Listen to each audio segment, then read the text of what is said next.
This is episode 2 of the Rapper and Pastor Show. My name is Brian Jones, and I'm the pastor. My name is Doug Rogers, aka Reed Verses, and I am the rapper. That's right. And in episode 1, we met Doug, got to know his story, the broad strokes of it at least. Yes, sir. And now it's my turn. Yeah, we go dig into some of your past and figure out where you came from, man. Yeah. The mean streets of Rochester Hills. Yo, man, I heard, man, it's tough out there, man. It's tough out there in them streets, man. Yo, man. There was a shooting across the street from my house a few years ago, right before my parents moved out. Yeah. Yeah. So, you know, oh man, it happens once in 50 years or whatever. Oh man, I don't even want to. I don't want to go there. I don't want to go there at all. Yeah, man. But okay. Since we talking about Rochester, we know that's where you born there. That's where I was born, at Crittenden Hospital in Rochester, Michigan. Okay. What year? What year was that? 1972. Oh, 72. So you're a whole 10 years older than me. Yeah. Can you believe it? No, I really can't, man. That's crazy. That's good. That's good to hear. Yeah, that's crazy. A whole 10 years, man. So 72. What was it like growing up as a young lad in the 70s? I don't remember a lot of it. I remember thinking it was weird because disco was a thing. Yeah, yeah. I heard a song the other day that was a cover of a Bee Gees song, and which I hated, and I thought, oh, the Bee Gees, man, they were awful. So that was the 70s, man. It was, and there were a lot of people who were still stuck in the 60s. Like I remember as a kid seeing people wearing bell-bottom pants sometimes, and it's like it was weird, but yeah. So I thought the 70s were an ugly, ugly decade, honestly. Yeah. So even while you guys were growing up, you know how fashion is always fashion, right? Yeah. So even while you were growing up in that time, you hated the fashion at that time? Yeah. Well, I feel like the bell-bottom thing and like the weird plaids and the big collars. Yeah. I think that was already out of fashion. Maybe not. I mean, I've never been fashionable at all ever in my life. So maybe it is just me. Maybe I've just been always out of step with culture and that's just how it is. But I just thought that like when I would see people wearing that stuff, I was thinking like, you're behind the times. So maybe it was me. I don't know. Oh yeah. So how else was your childhood like besides the fashion, besides knowing that you grew up in Rochester? What kind of things were you into? What interests you as a child? So, I have 2 brothers. One's a year and a half older than me, and one is 4 years younger than me. And my parents were, they were just really good, loving parents. And both of them came from pretty definitely working class, families themselves. And so, they were very frugal people. Yeah. And, so I lived in suburbia, but I never felt like we were super affluent or what. I mean, what you grew up with is what you think is normal, right? And it's not until you get older and your horizons start to get a little broader that you start to realize that the rest of the world isn't like what you had. But I grew up in a very happy family, good family in many ways. Wow. So they were believers? Yes. What kind of religious background did you have? So my mother was raised by a Christian mother. I don't think my grandfather, who I never met, he died before I was born, but I don't think my maternal grandfather, I believe my mom said he never trusted Christ. Oh, wow. But my grandmother did. She was a Christian, and my mother grew up in in a family where she was taught the gospel, and she was taken to, my mom's from the South. She was from Missouri, I think, mostly. She moved around quite a bit, but I think Missouri is what she most closely identifies with as like her upbringing. And she went to a lot of tent revivals and played the piano. And so, yeah, my mother was definitely grew up in a Christian environment, if not in a Christian family. And then I'm not sure how she ended up in Pontiac, Michigan, but she did when she was, as a young adult, she went to nursing school there and wandered from the Lord. I believe when she was a young adult, in her 20s. And my dad was raised in like a mainline church. I can't remember if it was Methodist or I'm not sure, but basically he never heard the gospel there, didn't find it all that interesting. And so as soon as he got the chance to stop going to church, he did. And so when they married and had my older brother, and then me, they were not living as Christians for sure. My dad wasn't a Christian, but before, so I was born in Rochester, but my parents lived in Utica, which is, if like, I don't know, 10, 15 miles east of Rochester. And my mom tells me that she was swinging me and my brother in the backyard of their suburban house there in Utica and or Shelby Township, and she was singing hymns to us, and her neighbor overheard that and called their pastor. The neighbor was part of a church plant, and called the pastor and said, "Hey, I think my neighbor, is a Christian," or I don't know. Somehow she called their pastor to visit my family, and he did. And my dad trusted Christ when he came to visit and shared the gospel with my dad. It was the first time he'd ever heard it in his life. Wow. And so he became a believer. And then I don't remember any of this. I was too young, but right. At some point, like the church that they were part of, the church plant, like I think they said Sunday school met at our house and the worship service met at the neighbor's house next door. So it was obviously a very small situation. Yeah. But definitely, as far as I can remember, my parents were Christians. We went to church like 3 times on Sunday and once on Wednesday night. So like we were really, really active in the church. So once they did, after you were born, they came to full faith, and then they started raising you guys. Yep. In the church. You were there almost every day. Yeah, correct. Wow. And my dad drove a bus. That was, bus ministries were big in the kind of Baptist church that we grew up in. And my dad drove a bus, and I remember riding on that with him. Yeah. So with the bus ministry, like you would go and pick up other people and bring them to church. That's right. Mostly kids. Yeah. But mostly kids. A ride. Yep. Yep. Because I know the Baptist church that I went to in Dearborn Heights, they still did that. They still had the bus ministry there. Oh, that's interesting. So how did you specifically become a Christian? We heard your mother's and your father's story. How old were you? What happened? What led you to the faith? So as far back as I can remember, I just loved going to church, and I loved being in church, and I loved hearing the word and learning. I was an okay student in school, like, but I wasn't super interested in school. But at church, like at Sunday school, I was just drinking it in. And so I remember once, this is kind of where I guess I peg my testimony.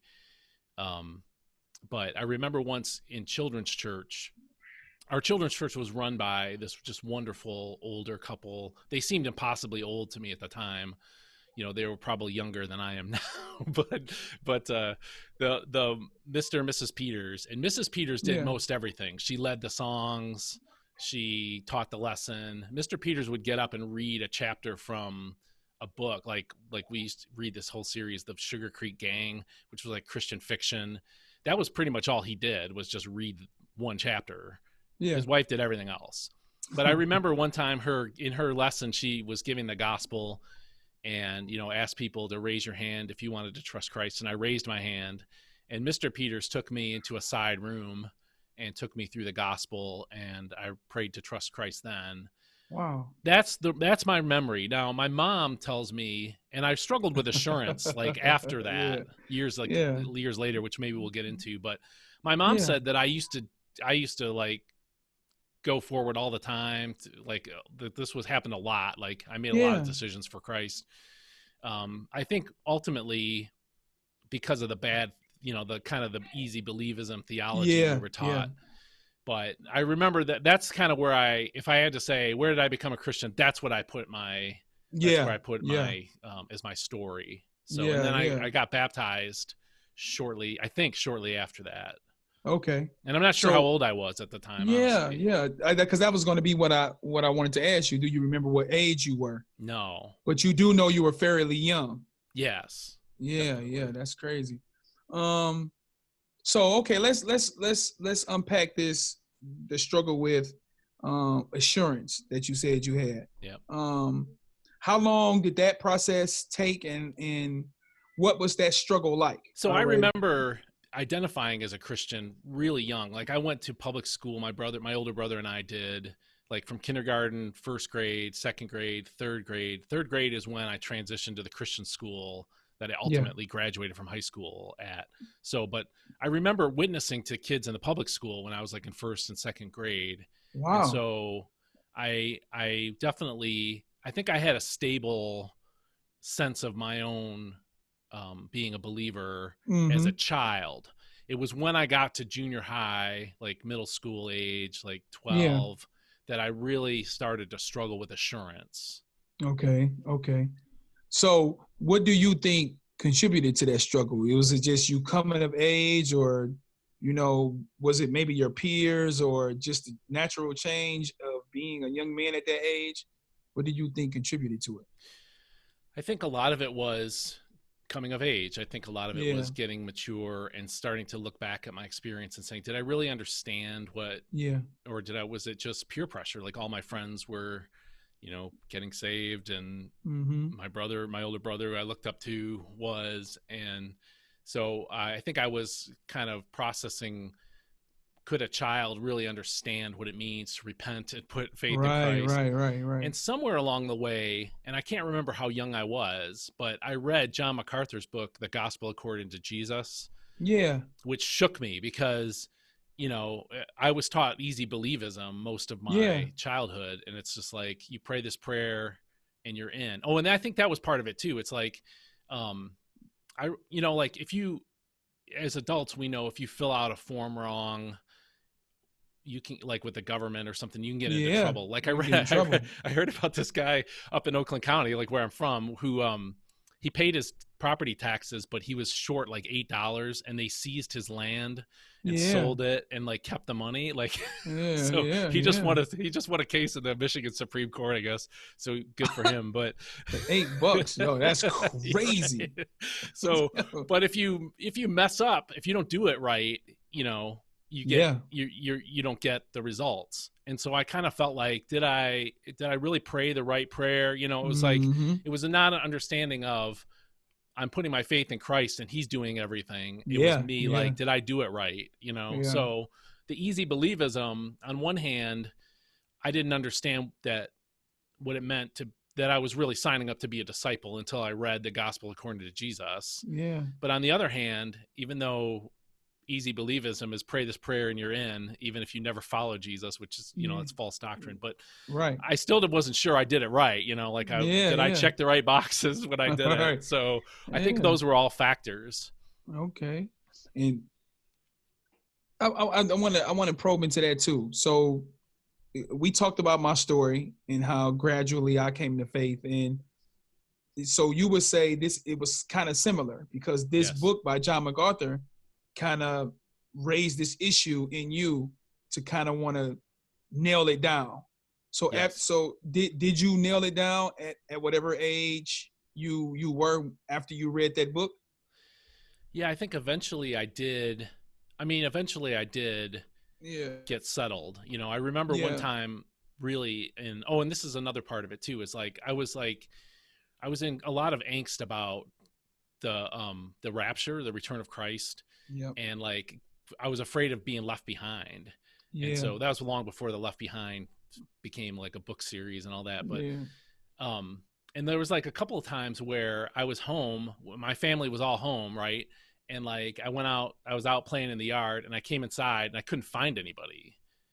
And it's like I was going room to room, getting more and more anxious that Christ had returned and left me. I was left, right? Yeah. So that was part of it too. But eventually, so at one point, I think I was in one of those states where I was worried about being left behind, and I came to my dad and said, I'm not sure I'm saved. And so he came in my room, and we kind of sat down on my bed, and he took me through, the Romans road, kind of the old fashioned plan of salvation that a lot of people were taught, which is a good one to, and I remember praying to receive Christ then. And then another time, one of my Bible teachers in the Christian school that I went to from third grade on kind of said, "Hey, you've been kind of edgy lately, like, are you all right?" And I kind of told him the same thing. And so he took me through the gospel too. And, but more in a reassuring way, like, you belong to Christ. John 10, you're in Christ's hand. He's not going to let you go. You don't have to worry about somebody taking you out of his hand because you're protected. Yeah. And so somewhere in there, I did settle it, and I've never really worried about it. Yeah. Since then. That's interesting, man, because I never struggled with the assurance part. Like it was getting there. Like is the part that I struggle with. But that's interesting. So we've talked about how you come to faith. What led you to become a pastor? Like what was that role like, and why did you pursue this vocation? Other than it being a calling on your life.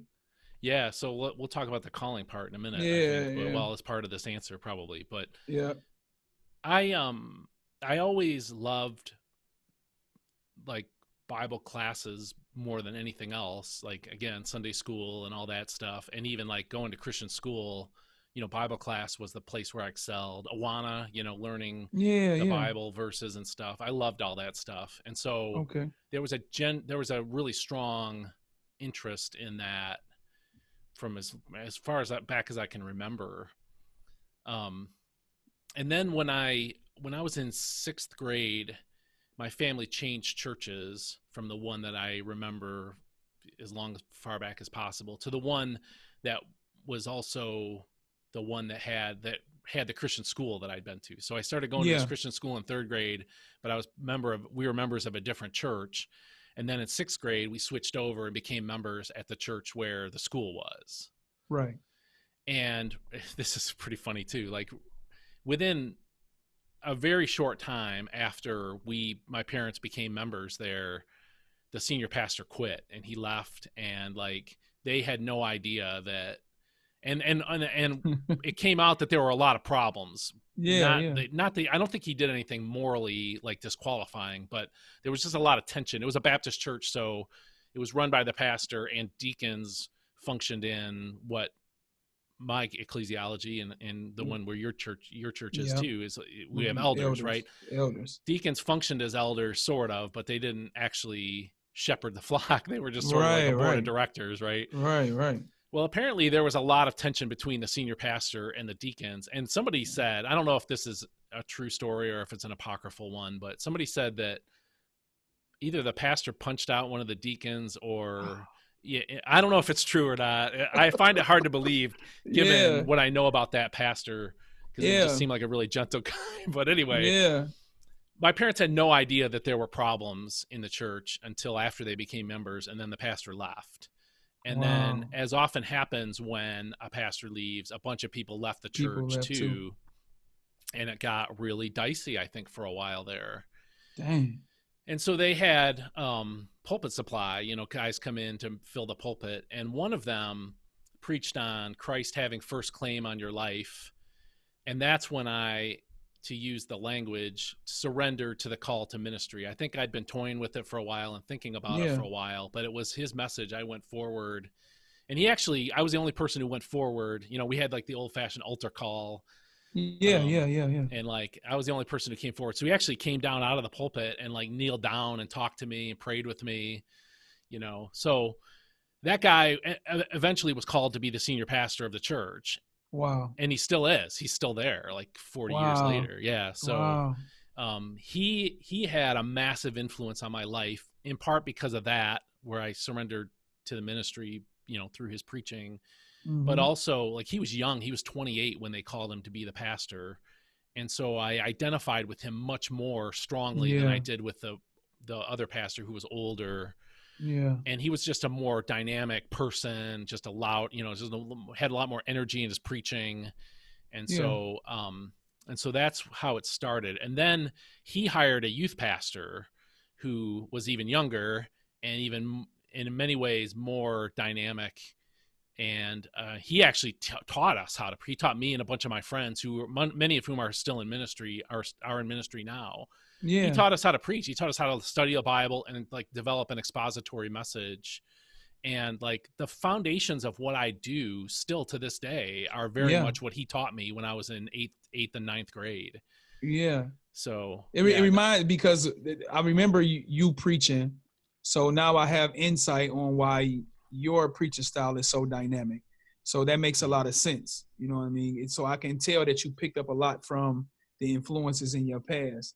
Definitely. I mean, that's a great thing, man. That's a great thing to have out those kind of influences helping to shape you as a child. So you at this time you said you were in the 6th grade. So this is when you surrendered and said, this is what I want to be.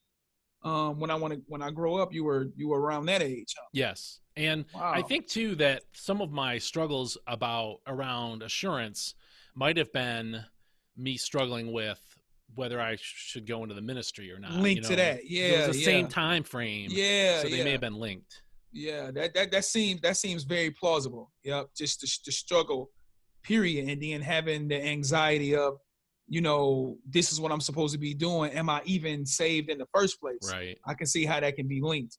But let's dwell on the call to the ministry part for now. Yeah. Because years later, I definitely have a call to the ministry experience, which I told you about. But right, like years later, especially like when I was in college and then in seminary, I was looking at scripture and I'm like, this doesn't exist in the New Testament, the call to the ministry. So it's like, I don't even know what that, I definitely believe that God puts spiritually into the hearts of men to become elders of the church. I mean,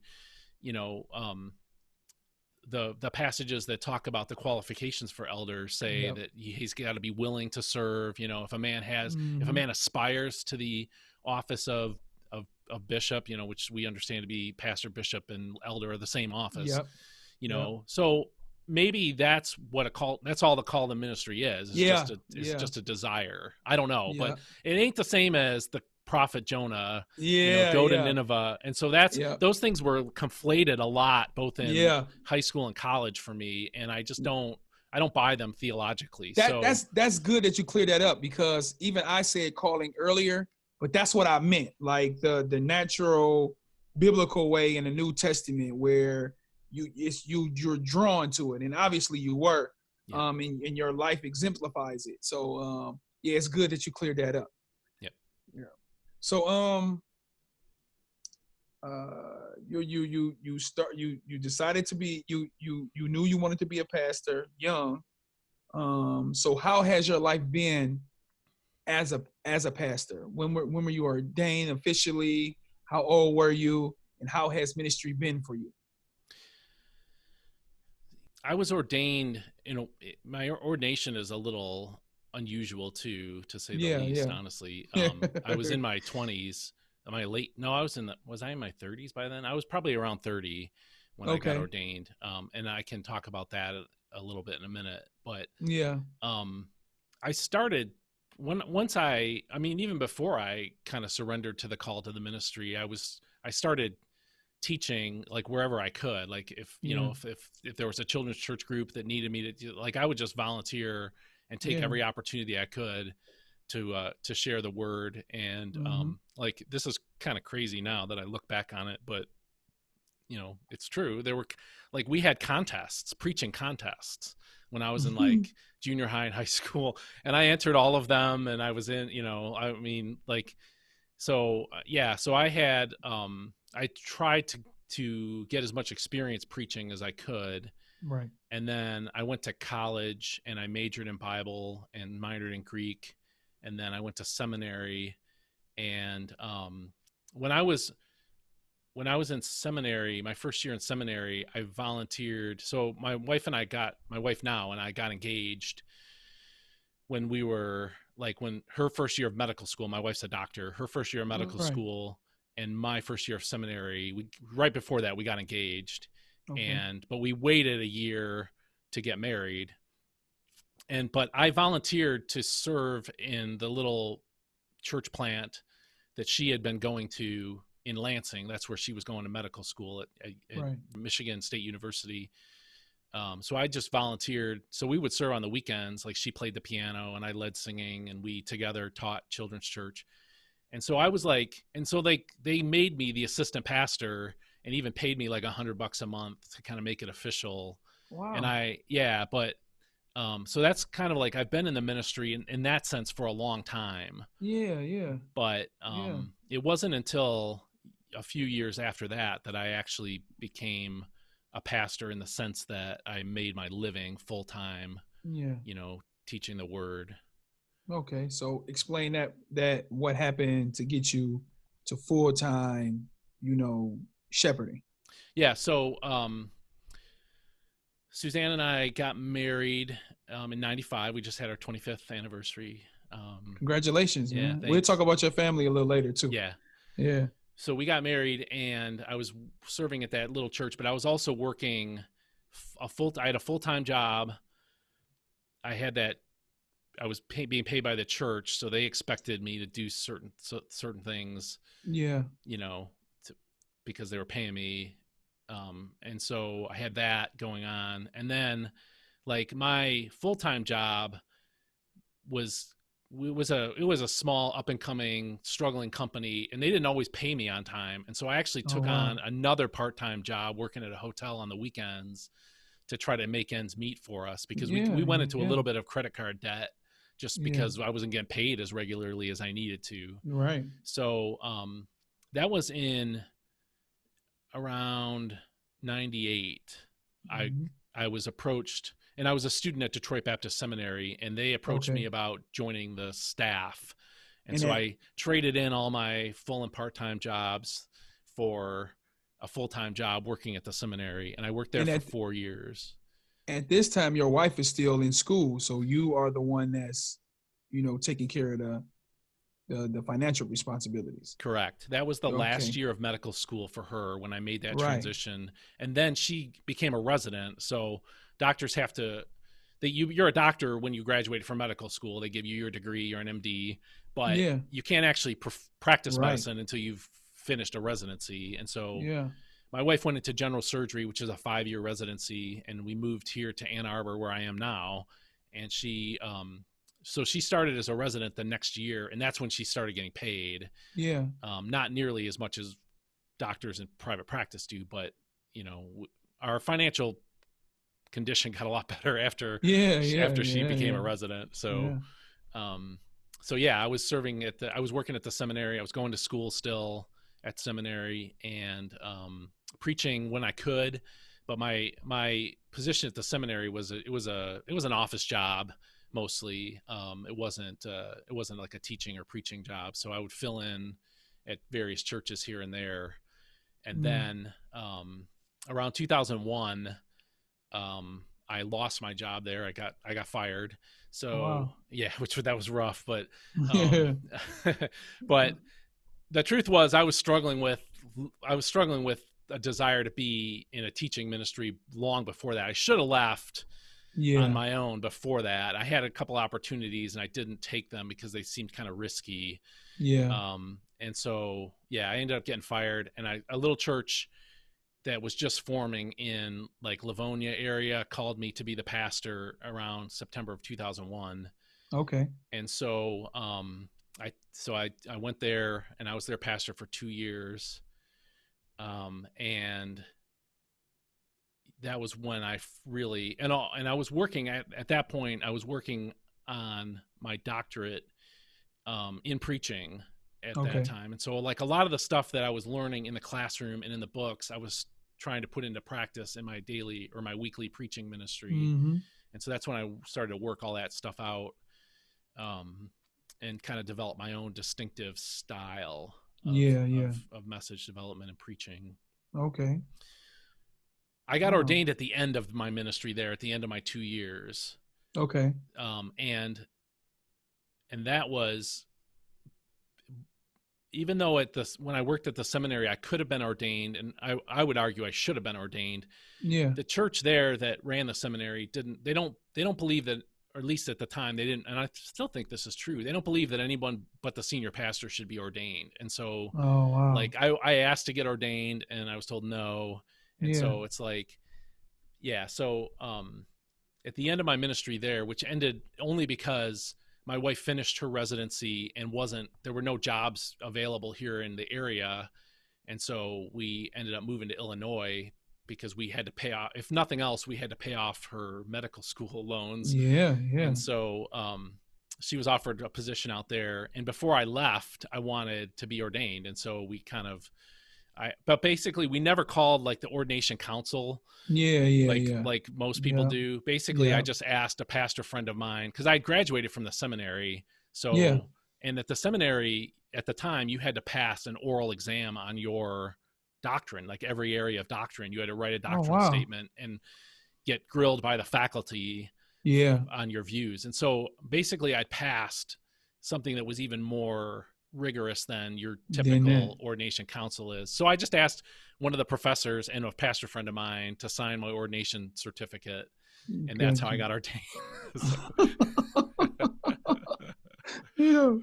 That's it. I mean, the stories are interesting, man. That's why it's good to have these conversations and to figure out where people is coming from. And now I'm learning more things about you. Like it makes it far more interesting, makes you a far more interesting guy. So you mentioned that your wife, you know, and you mentioned that you've been married for 25 years. What is your family life like? Yeah, so I met Suzanne more or less in college. We're the same age, and we were the same year in school. And she's actually from the church that Intercity Baptist Church, where one of their ministries is Detroit Baptist Seminary, where I was a student. Right. And the pastor there was my youth pastor growing up. And so he left being our youth pastor to become the senior pastor there. Okay. But he was like the guy who taught me everything I knew about preaching, and most of the things I still know about preaching, I learned from him. We stayed in touch a little bit. And when I went to college, she was there also, coming in as a freshman. And we had mutual friends. Yeah. And so we didn't actually meet until the summer between our freshman and sophomore years of college. But we knew about each other because we had these mutual friends. And so people would talk to me about her, and apparently they mentioned me to her at some point. But anyway, we met right before we went back to school our sophomore year, actually at the pastor's house. He was having a reception or like just a get together for college students. I came down to visit him after the Sunday, for the Sunday night service, and he invited me and my brother, who was with me, over, and that's where we actually met. But we didn't start dating until more than a year after that. She was dating somebody at the time, or she, and so I didn't I knew I was attracted to her, but we didn't start dating until we were juniors in college. And then we didn't become an official couple until we were seniors in college. Oh. So she had a lot of interest. So she had plenty of other guys that also wanted to date her. And so, I hung in there and wore her down, wore down her resolve. Yes, another one for the good guys. Yeah. And then and so then I think by the time we were graduating from college, we both knew we were going to get married. It was just a question of when, since she was going to medical school and I was going to seminary, and her brother got married that summer too. And so her dad kind of he wanted us to wait so he could financially recover from her brother's marriage, her brother's wedding, I should say. Right. And so, so we got married in 1995, right after our first year of graduate school. But because she was in school and then a resident, we waited to have children Okay. until after she finished her residency. And so Mm-hmm. we have three children now. Our oldest was born 8 years into our marriage, so Wow. we were obviously we're much older parents Yeah.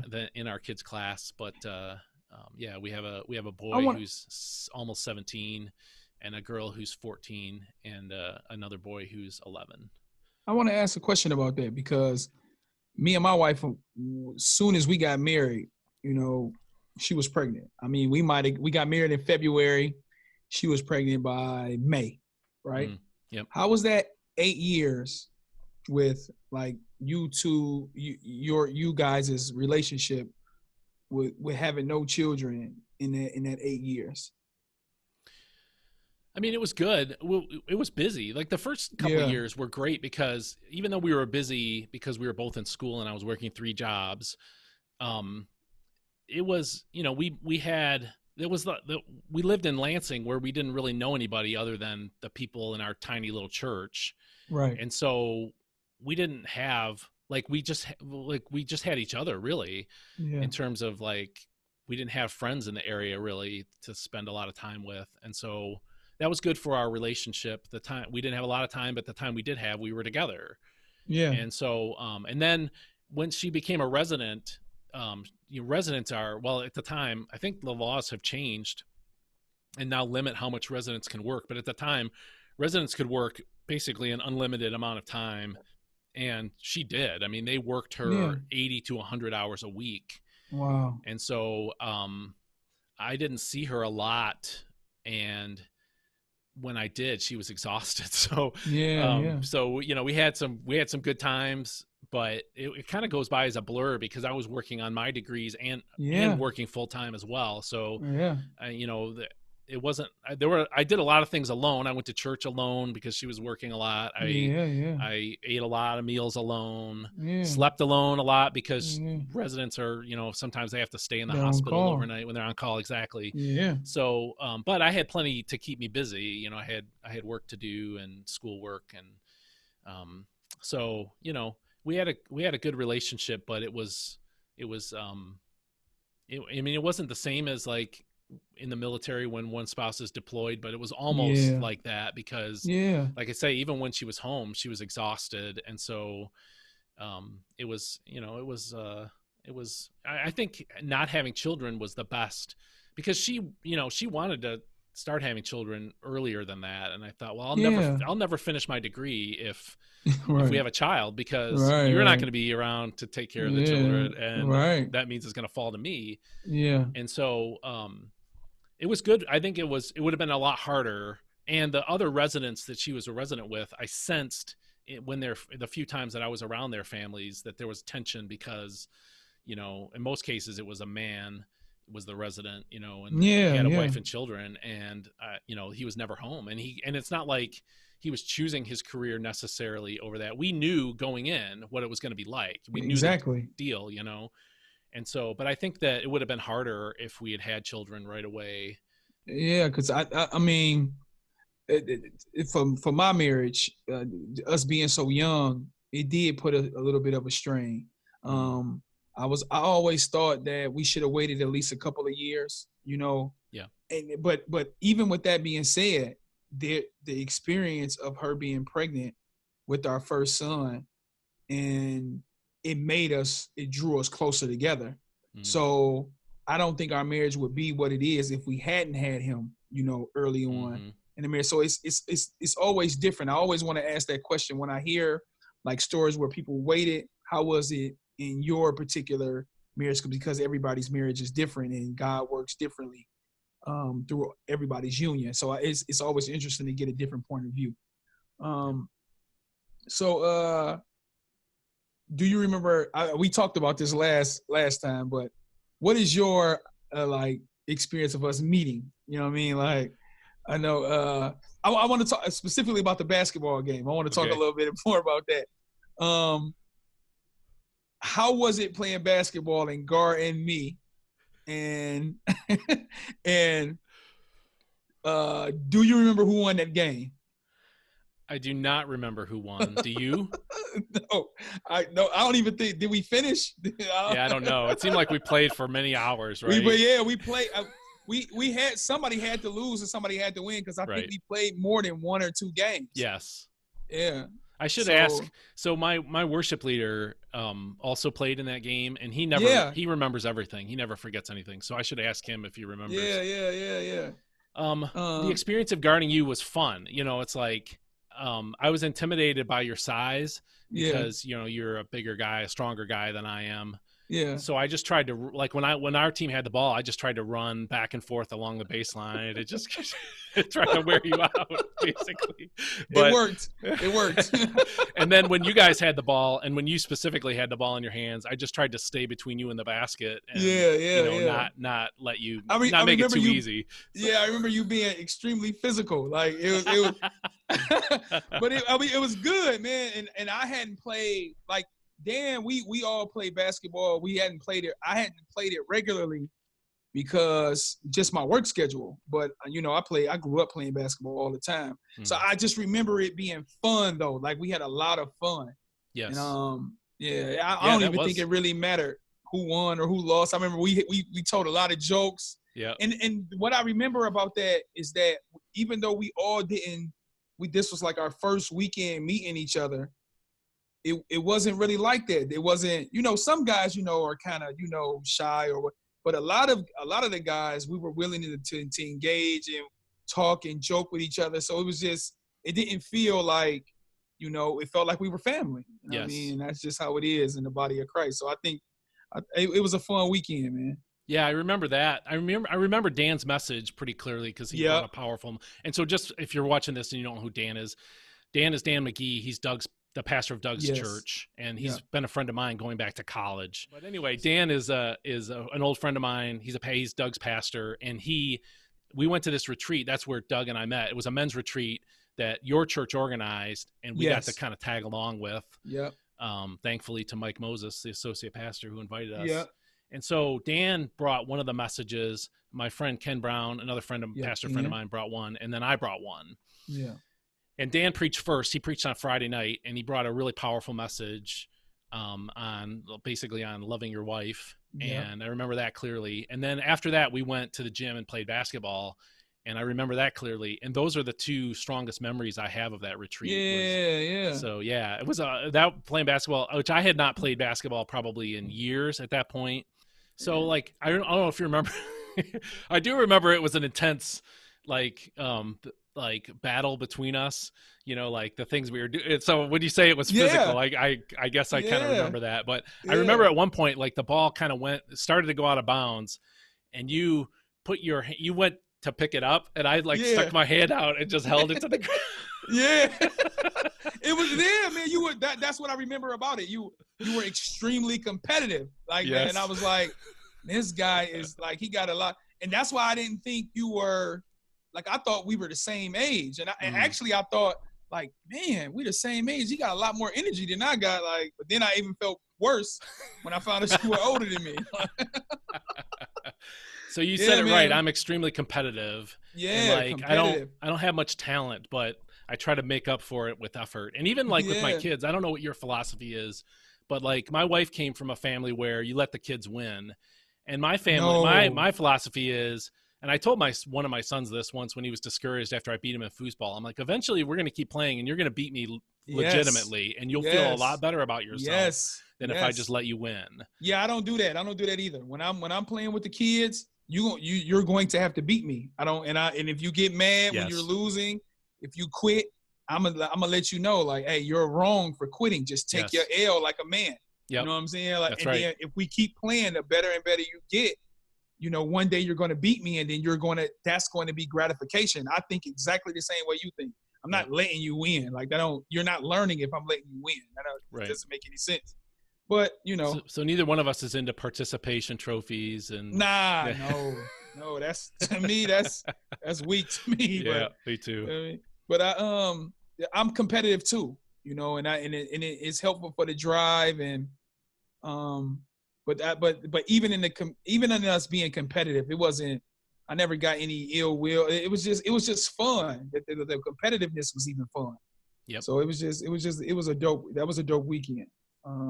Right. I mean, we became that's when we became Facebook friends after that. Yeah. And, right after that. So it was like, it was respect, it was like, I want to play somebody who plays hard, and I want to guard somebody who's better than me, so it was not fun, ugly man. at all. It was a lot of fun.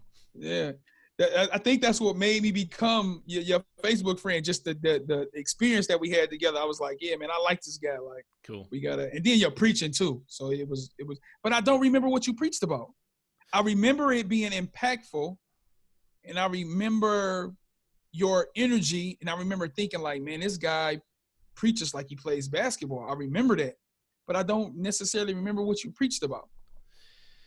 Yeah, and I'm not sure I do either, other than I think we were talking about, I think the premise for the conference was like, it was family, I think. Yeah, well, the qualifications for elder sort of sets forth what a godly man should look like. Yeah. And so Dan talked about the piece of he's got to rule his own home well, or something. Got you.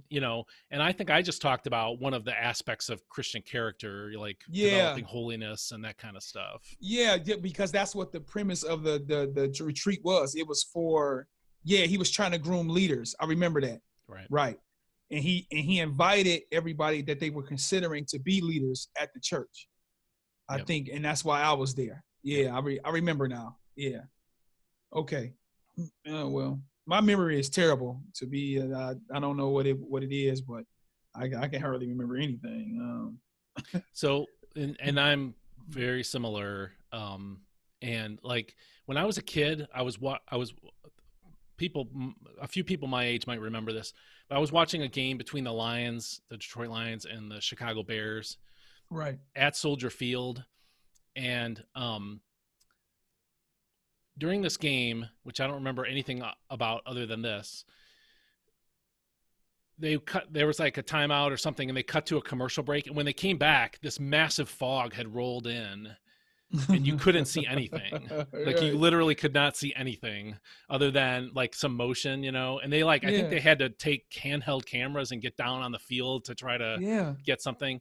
And so like after that experience, a friend of mine at school was telling me that's what taking physics was like for him. He goes, every now and then the teacher says something and I say, yes, I understand that. He goes, so that's what my memory is like. It's just a fogged out landscape foggy, where occasionally something comes into focus. I remember. I don't understand it. Like my wife would be like, that happened. I'd be like, I don't remember that at all. Like, but I remember key things. And I think that's probably what it is. Like, and that's terrible because I guess you're supposed to be paying attention to everything, but it's just like things that really, grasp my attention is what I remember. So yeah, I don't know. Yep, me too. Yeah. Or things that surprise you, something that's gotta like stand out and like hit you in the face and say, pay attention to me, right? Yeah, like I got a lot of memories where where people were key in my life and told me I can remember exactly what they said and why they said it and what it meant to me. But then there are other things that other people find important that I just be like, I don't remember that at all. And that's right. Yeah. So the same. Yeah. Anything else you want to share? Anything else you want to talk about in regard and who you are, or what you think, or anything else? Not so much. I mean, I just to kind of complete my story. I was a pastor there in Livonia for a couple of years, and then we left because my wife finished residency, and she found a job in Illinois. So that's when my son was born. He was born in Illinois. We lived there 2 years, and he was born a few months after we got there. And mostly I stayed home with him and raised him, but we got involved in a church plant, and I became kind of a teaching pastor there part-time. Oh, wow. But then we moved back here to Michigan because I really did not want to be a stay-at-home dad forever. Yeah. And so we wanted help. So my mother-in-law was going to help us, and my in-laws did help us raise our kids. And eventually, and this is a whole separate story too, like how I came to Calvary. But basically I was trying to find ministry somewhere. I was doing kind of the traditional applying and nothing was working out. And so I thought, well, maybe I should plant a church. And I contacted a few pastors in the area to see if they would help me. I met the guy who was the founder of this church, Wesley Rowe. and he said he would help, but he wanted me to kind of get involved here for a while so he could get to know me and see if I was worthy of helping or not. And we became friends. And eventually he decided that he wanted to start another church in Ohio, and he thought I should become the senior pastor. So that was quite a story of God's providence, how that all worked out. But I've been the senior pastor here. This is my 11th year. And I was on staff as a kind of a volunteer, and then as an associate pastor for a couple of years before that. So my thing is expository preaching. That's what I was taught as a child.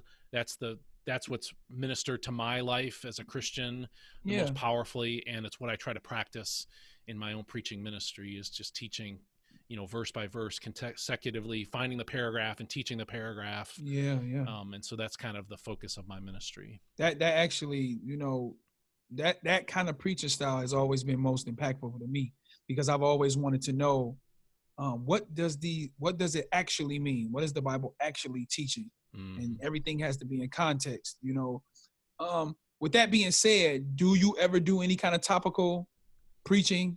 Do you break off the expository and then go into some more topical things? Rarely. I do that more in a classroom setting. I'll address topics.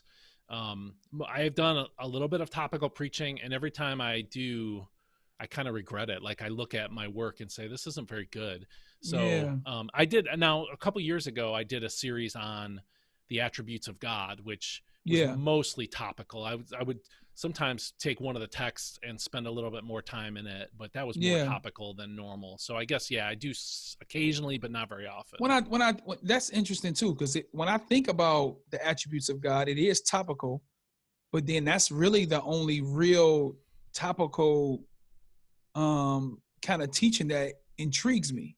Right. And then, besides, you have family and what the Bible says about family and things like that that convicts you about being a husband or something. But like, I think studying the attributes of God is topical, but then it's like, it's so foundational to doctrine, then it almost doesn't seem like it. And I've never really thought, this is the first time I really thought about it like that. Okay, so how is your ministry? You've been preaching for 11 years. How's that been in the last 11 years of your life? Well, I've been blessed with a very supportive set of elders. I've had the same 6, 7, if you count me, elders for the entire, since basically my first year. The group that called me, 2 of them or 3 of them left within the first year, that was like a gut punch. Wow. And not really because of me. I mean, I think ultimately it was because of me, but I think it was more because I wasn't Pastor Rowe. And I think that was maybe something that a lot of people in the church, because he started the church, he was a pastor for over 23 years, I think. And when he left, I think people had a hard time with it, And so when I became the senior pastor, the church grew like a lot in a short amount of time, and then a bunch of the people who were here left, and it kind of deflated. And so but my elders have stuck by me. They've supported me. They've really served with me, and they've really stepped up to being true elders, true shepherds of the flock, not just a board. They're not a board of directors at all. We do make key decisions as a group, but really they're the ones who are on the front lines with keeping in touch with people in the church and helping them with their needs, praying with them, shepherding them. And so that has really enabled me to focus on my preaching ministry and focus on, leading the kind of the organization. So I've been very blessed by how, people have treated me very well after the first couple of years. So there were a few people who, not necessarily kind at points, but for the most part, even many people who left treated me very well, have been, appreciative of the things that they think I do well, which is typically my preaching. It's other things that maybe they don't necessarily like about my ministry or agree with. But yeah, it's been a good experience for me in many ways. It's been different than what I expected, Yeah. because I expected the church to grow a lot, and frankly, it hasn't. We've stayed in the same kind of, band of attendance and membership Yeah. for many years, and Yeah. that used to frustrate me, but now I just try to say, well, I'm being faithful to what the Lord's called me to do, Amen. and I'm trying to do it Amen. well, and I'm just going to let him, so I think the Lord has used that in my life to kind of sanctify my ambition a bit, Amen. and Amen. like, yeah, so it's been really a great experience in many ways, and very thankful for the opportunity to serve here. Yeah, I want to touch on two things. One, first, I want to that's kind of how I view what you just said about God sanctifying your ambition. That's one thing God has done with me over the years with making music. One of the things early on He told me was, as I was studying and just praying about how I wanted to pursue this, his his advice was always, I'm going to give you your lot, and you are responsible to that lot, and I want you to be excellent in the art that you make, because it glorifies me. Don't worry about how many people hear it. Yeah. So to me, it was always quality over quantity, because doing music, you're actually teaching, especially with some of the things I talk about, and you can be helping to shape somebody. You know what I mean? So I take it very, very seriously. So it was he always just told me that it was quality over quantity. You know what I mean? Mm-hmm. So God is in control of our lots, and it doesn't matter how many people are partaking of whatever it is that I create, as long as I'm faithful to Him and I'm being truthful in what He's teaching me and what He's giving me. The second thing I wanted to ask you about was the difference between, like what you said earlier about it just being a deacon that's a board and a group of elders. Can you kind of explain the difference between those two in your experience? Yeah. So biblically speaking, I believe, as probably most evangelicals do to some degree or other, that there are really only two offices in the church, Right. two leadership offices, pastor and deacon. And the office that we call pastor, actually it's the same. There's biblical word shepherd, bishop, and elder are the three biblical words, but they all seem to refer to the same office, sometimes in the same biblical context. Yeah. Exactly. And so we don't believe there's a bishop over our church or other churches. Exactly. Pastors are bishops, and bishops are elders. And actually the most, even though we tend to use the word pastor most often, the most used biblical word is actually elder. Right. So the word shepherd and the word, so pastor, shepherd, same concept, and the word bishop actually describe what elders do. Right. Elders oversee the body of Christ. That's sometimes bishop is translated overseers. And they also shepherd the body of Christ. We pastor the flock. And so to come to your question, in the kind of traditional Baptist polity that I grew up in, the pastor was a hired man, and he had a lot of leadership invested in him and a lot of authority in the church. But in the Baptist background, supposedly all of the power rests in the congregation.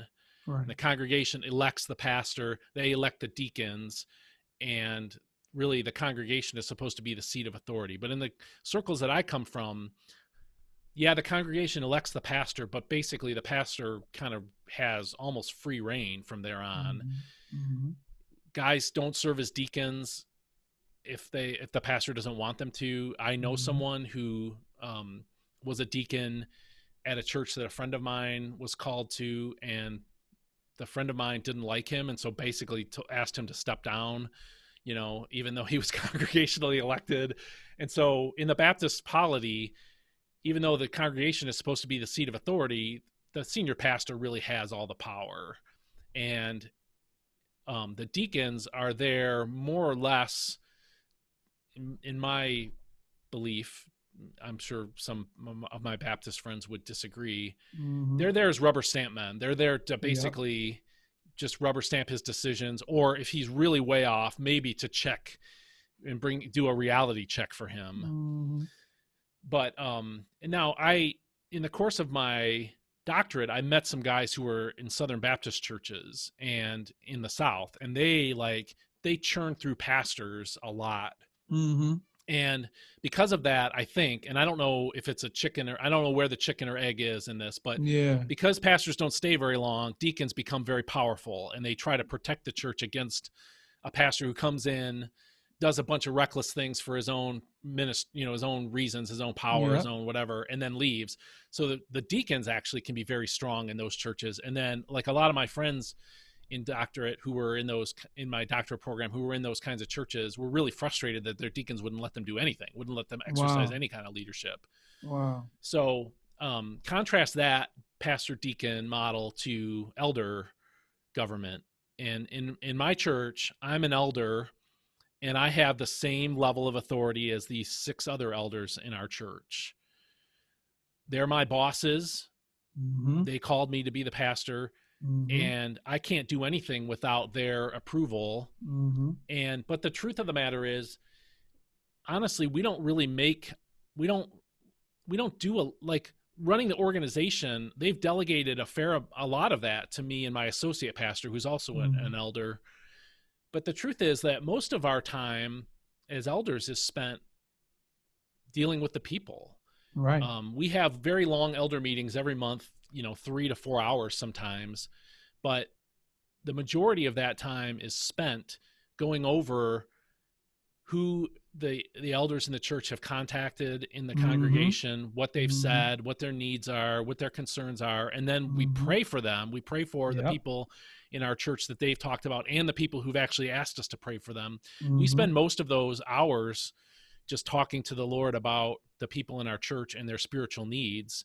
So, and that's really what elders do. Elders are supposed to be shepherding the people spiritually. And so instead of when somebody is, grieving or, having a health problem or having a crisis in their faith, instead of the elders saying, okay, Brian, when are you going to deal with this? It's either they are the first person to deal with it, or we together, will go and, we'll confront somebody who's in sin, me and their elder together. So in our church, like every member family is assigned to one of the elders. And so they kind of are supposed to watch over, and they do a really great job of watching over that family. And so, I don't have any power that the other elders haven't delegated to me. Right. All of the things that I do, I exercise under their leadership, and I would never act without their approval. Right. And but the truth is, we really just try to deal with the spiritual needs in our church more than anything. And the reason why I wanted you to make this distinction is just to show the difference between the 2 different leadership styles. And I might get in some trouble for saying this, but I think one is biblical, which was the one you described about the elders, and that's a biblical model. And I think one is not. I think the other is not. So, and that's where you have a lot of abuse of power in the one that's not. And that's not to say that you can't, there's never a group of elders that could be abusing their power. We've seen that too. Yep. But the most crucial thing to me is which one is biblical and which one is not. So now, man. One of the things I've always said, though, is that honestly, either approach can work if it's being done by godly men. Yeah. It's really the character of the men involved. Yeah. And their submission to the will of God and putting the needs of the congregation first that makes the most, that matters the most. Yeah. That's a good thing to point out too. Yeah, that's a good thing to point out too. Yeah, I mean, I don't, I don't have any more questions to ask you, unless you want to. Is anything else you want to say? No, I think this is good for this episode, and Yeah. you're an excellent interviewer, Doug, and so Thank you, very, thank you, very thank you. well done. You're an excellent interviewee. Is that how you say it? Interviewee? I Yeah, think so. Yeah, yeah, yeah, let's go with yeah. that. Oh yeah, yeah. I think this was good. I think this establishes, us going forward and letting people know who we are. So I think these Yeah, first two episodes was beneficial. And now we can talk about some exciting things. right, right. Yeah, man. But yeah. I appreciate you letting me interview you. Oh, This thank was a you. good. This was a blessing, and got to know you a little bit more today. So let's keep this thing going. Amen. Well, I guess that's it for episode 2 of the Rapper and Pastor Show. I got the name down finally, Yes, sir. and we will see you next time. See you next time. Dang.